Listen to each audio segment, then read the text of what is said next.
Halo, kembali lagi bersama saya Atmoko dan Dewi Durajadi dengan NIM K1223002. Pada kesempatan kali ini, saya akan membahas tentang salah satu kajian penting dalam mata kuliah pragmatik, yaitu tindak tutur dalam kehidupan sehari-hari. Setiap hari kita berbicara di lingkungan kampus, di rumah, di lingkungan masyarakat, namun seringkali kita tidak tahu maksud tentang ucapan seseorang. Nah, disinilah kajian pragmatik itu berperan untuk memahami makna tuturan berdasarkan konteks. Melalui video ini, kita akan membahas secara lengkap. Yang pertama, membahas pengertian pragmatik dan tindak tutur. Yang kedua, jenis-jenis tindak tutur. Yang ketiga, contoh tindak tutur dalam kehidupan sehari-hari. Dan yang keempat, pentingnya memahami tindak tutur dalam komunikasi. Nah, selanjutnya kita akan memasuki pemateri yang pertama, yaitu pengertian pragmatik. Secara sederhana, pragmatik adalah cabang ilmu linguistik yang mengkaji makna bahasa dalam konteks pemakaian. Beda dengan semantik yang fokusnya pada makna kata atau kalimat secara leksikal. Pragmatik ini lebih menekankan pada siapa penuturnya, siapa lawan tuturnya, di mana tuturan itu terjadi dan situasi dan tuturan tersebut terjadi. Sebagai contoh, kalimat sudah malam. Secara semantik, kalimat tersebut hanya menyatakan waktu. Namun secara pragmatik, kalimat itu bisa bermakna menyuruh pulang, kemudian meminta istirahat, atau mengingatkan waktu, tergantung konteks penggunaannya. Kemudian pengertian tindak tutur. Dalam kajian pragmatik ini, tindak tutur adalah tindakan yang dilakukan seseorang melalui tuturan. Nah, artinya ketika seseorang berbicara sebenarnya, ia tidak hanya menyampaikan informasi, tapi juga melakukan sesuatu tindakan, seperti memerintah, meminta, melarang, menasehati, bahkan menyindir. Konsep tindak tutur pertama kali ditemukan oleh John Austin dan kemudian dikembangkan oleh John Searle. Mereka menyatakan bahwa berbicara sama dengan bertindak. Kemudian kita memasuki jenis-jenis tindak tutur. Tindak tutur dibagi menjadi 3 jenis utama, yaitu lokusi, ilokusi, dan perlokusi. Oke, kita masuk yang pertama, yaitu tindak tutur lokusi. Tindak tutur lokusi adalah tuturan yang berfungsi menyampaikan informasi atau pernyataan secara literal. Ciri utamanya yaitu bersifat informatif, tidak mengandung maksud tersembunyi, maknanya sesuai dengan struktur kalimat. Contohnya, hari ini hujan, hari ini hujan. Tuturan tersebut hanya menyampaikan bahwa hari ini itu terjadi hujan, tidak lebih dari itu. Kemudian yang kedua, tindak tutur ilokusi.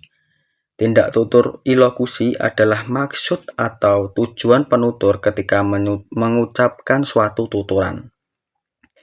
Jenis tindak tutur ilokusi sangat beragam, di antaranya direktif atau meminta, menyuruh dan melarang. Representatif, menyatakan atau melaporkan.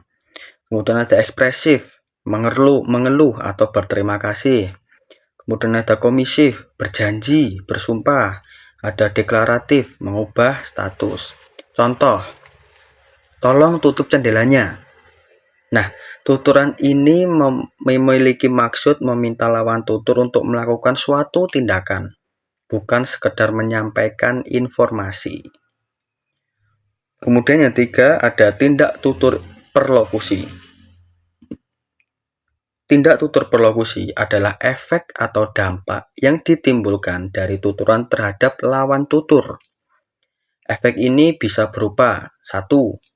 Tindakan, 2. Perubahan sikap, yang ketiga atau reaksi emosional. Contoh, ujian besok susah loh. Efeknya bisa membuat lawan tutur 1. Bisa membuat lawan itu belajar lebih giat. Yang kedua, bisa membuat lawan tutur merasa cemas. Yang ketiga, bisa membuat lawan tutur untuk menunda kegiatan lain demi belajar buat ujian besok. Nah, ada banyak nih teman-teman. Kemudian ada contoh tindak tutur dalam kehidupan sehari-hari. Misal di lingkungan keluarga. Semisal ibu berkata kepada anaknya, "Kamar kamu masih berantakan, Nak." Lokusinya menyampaikan keadaan kamar, ilokusinya menyuruh anak membersihkan kamar, perlokusinya anak merapikan kamar atau merasa ditegur oleh sang ibu. Seperti itu. Yang kedua, lingkungan kampus. Ketika dosen berkata, "Presentasi kelompok dilakukan minggu depan." Ilokusinya memberi instruksi dan perintah akademik. Perlokusinya mahasiswa menyiapkan bahan presentasi.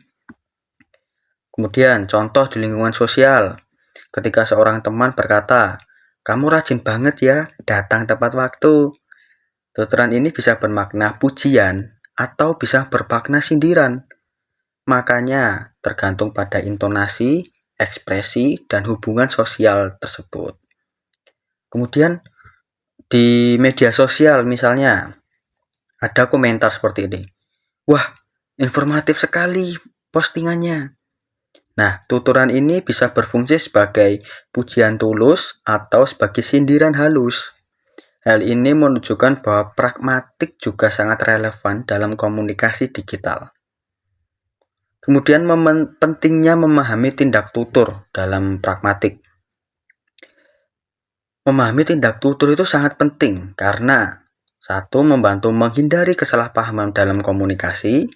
Yang kedua, meningkatkan kesantunan berbahasa. Yang ketiga, membantu kita memahami maksud tersembunyi dalam tuturan. Kemudian yang keempat, sangat relevan bagi dunia pendidikan, terutama dalam pembelajaran bahasa dan sastra Indonesia.